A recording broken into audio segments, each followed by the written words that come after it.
Welcome to the Experience Strategy Podcast with Dave Norton, Joe Pine, and me, Aranza Savas. Today, we're going to talk about a recent article from Forbes. The title is Wellness Tourism Could Top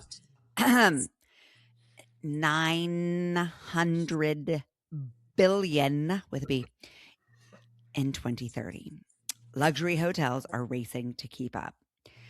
I highlight 12 luxury hotels that are leading the luxury travel shift through, and this is important for our purposes, immersive White Lotus style wellness programming, longevity driven design, and destination spa experiences. I mean, it's a lot of, luxury architecture porn in this article. So if that's your thing, you should definitely read this. I want to go to all of these places now. So sold. Thanks for influencing me, Forbes. Beyond that, though, to our point here on the Experience Strategy Podcast, I think there are a few things we really need to talk about. Number one is luxury, which we've talked about a lot on this show. Number two is what the immersive aspects are and how important that is. Number three, the influence of the media. They talk about these being influenced by White Lotus style wellness programming. And we think about the power of media to influence behavior and change. So I think that's super interesting. We should touch on longevity driven design. And then this last one, destination spa experiences. The thing that jumped out to me most of all as I read this article was how location specific the offerings were. And so really, this is, I don't think what the article was about, but for me, the key takeaway in this trend is that these top destinations are the ones that are leveraging their authentic environments and repositioning those as a wellness solution. And so, if you're in Sedona, it is all about the healing rituals. If you're in Greece, it's about the water, which seems a little bit obvious, but it really feels like they are telling a story here that says, we immerse you in a film, in a script that is an aspirational lifestyle, both in terms of luxury, but also a place where you can imagine yourself living out the fantastical experiences that you've seen on Netflix. The fact that now is valued at close to 900 billion or on its way to 900 billion. I think, again, we did a couple of weeks ago, we talked about YouTube and how it's really changing how people think about media and entertainment. And I think this is the next piece of that story. So yeah, the YouTubers are going to make some money, but who else are they going to make money for? And where are we going to spend because of the stories we are told to buy through media? Joe, I'll pass it to you. You're nodding along. Yes. Well, the one surprise when I looked through all those hotels, actually, you talk about the authenticity of place, was the Aria Hotel in Las Vegas, which I think the place is, we will keep you so pampered you won't want to go outside in 100-degree heat in the summer. So stay here. But if it's so nice, will you really want to go down and spend your money in their casinos? I don't know. Well, I guess it's for the person who isn't the gambler, maybe, to keep them distracted. I got to be honest. I've been to the Aria Hotel. It didn't do it for me. No. Well, I also wasn't on the wellness floor, and I wasn't there recently. That's true. Because I think what they're saying too, and this is probably one of the things to note, is that a lot of these places are reimagining their services to be both more luxurious and more focused on wellness. So it's a different destination than it was when we were there. So on the last podcast, we went back in history. So I'm going to take you back in history again, right? After the experience economy came out. We need a special sound effect for this guy. Right. Some daughter will be right. 2000, 2001, 2002, I worked with MGM in Las Vegas, and did a lot of work with them. And one of the things I told them was that there will come a day, right? It might be 15, 20 years, but there will come a day when you will make more money off of the non-gaming experiences that you stage than you will off the gaming. And they were like, you're crazy, right? And I said, and then the day after that will come where you'll make more profit, not just revenue off of them. Yeah. And that day is here. And it was actually, it was before 2010 that the line switch, they made more money off of non-experiences, right? Because of the rise of experience economy, because it is the experience capital of the world.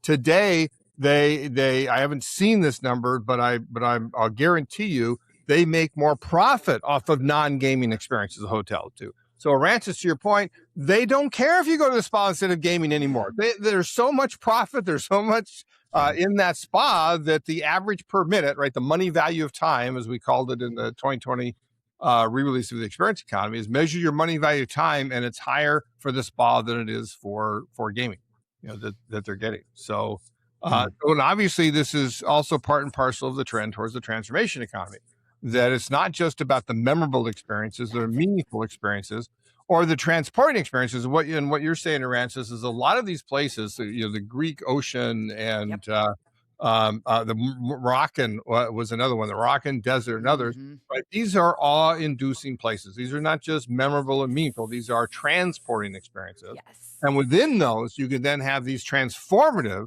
experiences of going through this and going on a wellness journey, or often it's you're already on this wellness journey and you're going on vacation and you're going to use this to take the next step on that journey. That's the hotel and spa is almost like a chrysalis for between what you were before and what you're going to become, and they're helping you do that. And if you think of your place as a chrysalis, whatever it is, then there's so much value in thinking about how you help people on their journey. I first came up with that idea at a third place summit in Rotterdam in January, whereas all these third places, surprisingly, a lot of them are libraries, but the libraries consider themselves third places as well. And I told them that this is what you need to do, is think of yourself as a chrysalis. Everyone coming through there is on a journey. And how do you help them reflect and push them forward to the next part of the journey? And when you're actually providing the daily fitness regimens, the longevity and the energy programs, the luxury skincare, all the anti-aging supplements, doing the spas and massages, you can just do a tremendous push forward on those wellness journeys. Well, and I think the longevity piece of this is especially relevant, right? Because a lot of these other things, like a massage, in our research with people in terms of their definition of transformation, we came to understand that it was less expansive than we might have initially thought, right? That they really were looking for that sustained impact and something more profound than a massage or a facial could ever give them. But longevity, that's true transformation. Right. And so I think that, and I kind of think that this ability to step into imaginary worlds is creating an impression of transformation, even if it's not actually delivering transformation. So I think that's kind of interesting. It's fascinating to think about what transformation means. High-end, elite, luxury transformation. What does that mean? You're going to live years longer. You're going to be stronger. You're going to be more in balance. And you'll be more healthy in the years that you live is one of the key things. Yeah, right. That's a fascinating. And richer. Yeah, well, I think all of that is. Depends on how much money you spend on the longevity. Irrelevant. We don't want that. You can't logic emotion, Joe. Right. But I think that's a fascinating kind of thing to take a look at, because it is kind of that convergence of things like GLP-1s and biometrics and prevention and hormone optimization and fitness tracking. All of these different. Oh, yeah. Oh, yeah. Let's do an episode on that. That's one ugly maxing. Ugly yeah. Yeah. I love it when we interrupt ourselves with a different episode we want to do. But you've got all of these different things that are kind of converging at the same time and creating this luxury experience. Luxury used to be about exclusivity. Only a few people could participate. And maybe to a certain degree, that's still the case. Certainly, the cost is prohibitive for some people, but what I'm understanding now is it's not like who has the biggest diamond. It's not like who has the nicest car. It's like who Right. can go to Greece and enjoy the waters of Greece, really feel the blue that's associated with everything Greece, and eat the food and walk away with their sleep better, their biometrics better, fully prepared for the next Right. wonderful experience that they're going Actually to have. rejuvenated. And like really, when you Yeah. present it that way, just like sit with it for a second. I think it makes so much sense that we're willing to spend so much more on that Yeah. because it is lasting. It's an actual transformation instead of just a temporary visit to a destination. Yeah. It's It's a fascinating much thing. bigger promise and it holds much higher value, which is the whole premise of the transformation book. It's interesting that the number one thing we think that you could do to make the value increase is cost free. And that's just a little bit of reflection. Yeah. So like you give them all of these, you do the biometrics, you do the prevention, you do the hormone optimization, you do all of that right there in Greece, but you got to get them to reflect, which Right. is cost nothing. But if you do it, it makes all the difference, right? Remember we were at the Rival travel event last September in DC, right? And working on that, we came up with the idea that the understanding rather that reflection automatically and retroactively increases the value of the experience. Right? If you just get people to reflect on it, to understand what the highlights of it were, then it cements those memories in. To understand the impact it's having on you now, which then helps you cement your aspirations and what you're trying to become, and then think about what the possibilities are in the future, which can include, man, I got to do this again, and I got to tell my friends about it, and so forth. So you're increasing the value by getting your guests, I'll say, your aspirants to reflect. It's one of the number one things that experienced stagers don't do today. That Did should you be guys doing. watch White Lotus?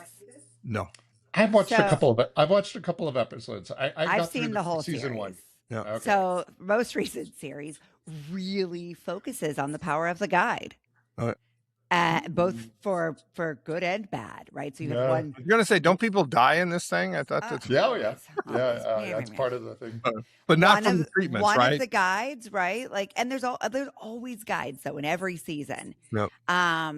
And so like in this most recent season, there is a guide who is a destructive force, but there also are guides which are highly productive forces. Mm. And you actually see, as a part of this imagined landscape, you see what it might be like to actually have essentially a therapist with you on your holiday. Sounds crazy. It does sound crazy, and yet it's actually sort of beautiful, and they kind of demonstrate how intimate this relationship can be in this sort of transformative setting, right? You have a character on a hero's journey, on a mission, and you have this guide there to both counter their base influences and to inspire their better choices. And sometimes that goes well and sometimes it doesn't. But I actually think for folks who are trying to understand the potential of the transformation economy, I think it's a pretty interesting way to start imagining and envisioning what's possible. Did you say it's on Netflix? I think it's Netflix. Is it Netflix? Right. I think it's Hulu, isn't it? Hulu. I think it's on Hulu. I thought one of the reasons I didn't watch it terrible. was on something else. I couldn't tell you. There is, for me, no differentiation between the streaming platforms. So that's the next episode agree. too. Yeah, we're going to do that. But little piece of a little factoid for you: the creator of White Lotus. Do you know what he does for his transformational experiences? He's a Survivor person. He's been on Survivor multiple years. This year he got voted out awfully early, but I'm blanking on his name right now. Yeah, I am too. I've read a lot of stuff with him. He's a kooky dude. Yeah, but I didn't know he was on Survivor. yeah, he's on Survivor, and so that's the So exact opposite, right? But if you are in still, hospitality, and I'm sure there's other situations, including third places and that, think about also then taking the next step, Aransas. You talked about the power of the guide. So reflection is the third step of this encapsulation, as I call it in chapter 4 of the experience economy, right? The number one model for experienced stagers to become transformation guiders. And it starts with preparation, which some people, academics call preflection, right? So do the preflection before the experience. Then you have that sets them up, primes them for it. Then you have the experience. Then you do that reflection. And then the final step is integration, right? Which is after they leave your place, how do you still help them integrate them into your, this experience into your life? And I read an article, I think Wall Street Journal, but maybe someplace else sort of last fall, that talked about several luxury hotel destinations that had integration therapists, right? That specifically to help you with integration on transformations that you're undergoing elsewhere and there. And it's just like, it's the next step to be able to add that part, not just the reflection part to your experience. Yeah. I've heard about that a lot with like ketamine therapies and plant medicine, that people are using integration therapists for that, but I hadn't heard about it. For Othership in, I don't remember if it's in Brooklyn or Othership, yeah, totally. Yeah, and first in Toronto, right? I mentioned them in the book because that's one of the things they do as well. Is that people go on an ayahuasca thing and you come here, no drugs in here, but we can help you integrate whatever it was that you experienced out there in the desert and have it actually make a difference in your lives. Really smart. Love it. So you guys, I have updates on the personal end.